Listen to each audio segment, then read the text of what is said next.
Welcome to another Morningstar Fund Flow Digest. I'm Ollie Smith, Morningstar's new UK editor. And joining me to discuss where the UK's money is going and flowing is Bhavik Parekh, Manager Research Analyst here at Morningstar. Bhavik, could you just give me an overview of what's been going on in the last few months? Yes, so in the last few months, really we've seen a repeat of the trends we saw earlier in the year, with a few notable exceptions. One, European equity funds, they've seen some inflows. And similarly, UK equity funds have seen less outflows. So still outflows, but less so, mainly in the large cap areas. And then emerging market equities, as you can imagine, given the performance, they've seen outflows, whereas they had inflows early in the year. And government bonds are the same, probably a reflection of interest rate expectations. Sure. And what's going on with the ever-popular multi-asset space?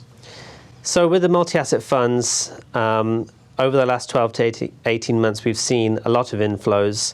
And in fact, now the assets are roughly equal to those in the fixed income funds, which is fairly remarkable. But having said that, the last quarter was actually the lowest inflow since the middle of last year. So slowly, interest has been waning, but still pretty strong.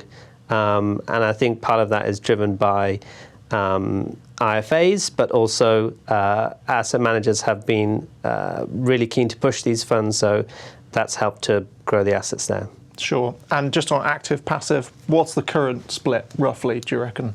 So active funds, they did quite well in Q3. Part of that is the multi-asset funds, as we just discussed, but also sustainable funds. But on the year as a whole, it's fairly equal split. So not active funds not roaring ahead yet.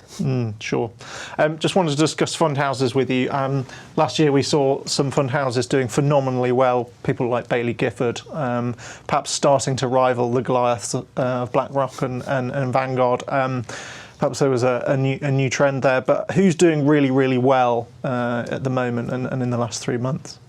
Well, Baillie Gifford still, for the year so far, is still on the top of the leaderboard, so they kind of continued their impressive run. But last quarter, it was actually Liontrust that had far and above the most inflows, really driven by, again, multi-asset sustainable funds in their Sustainable Future range, which those funds have been extremely popular this year. Sure. And who's not doing so well? Is Invesco still struggling to make up the numbers? Yes, unfortunately, Invesco is still propping up the table, but it's really the global targeted return strategy that's seen all the outflows. There have been some inflows in some of their funds, for example, the European Equity Fund this year, but yeah, still unfortunately at the bottom of the table. M&G also this year and over the past couple of months has seen outflows.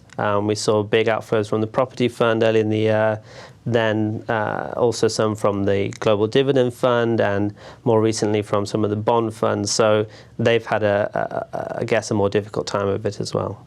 Great. And then finally, I wanted to ask you about COP26. We're days away from what's been billed as the most important climate conference of our lifetimes, but is there any relationship between that and flows into sustainable and ESG strategies, or is it just not hitting the mark there? Well, I would say probably COP26 is not going to make that much difference because of the fact that sustainable funds have been so popular. I don't think that an event like that's going to make that much difference. So far, the first 9 months of the year, we've seen 30 billion net into sustainable funds, which, if you consider the market as a whole, is only 20 billion. That means that sustainable funds are taking market share as well as seeing new money.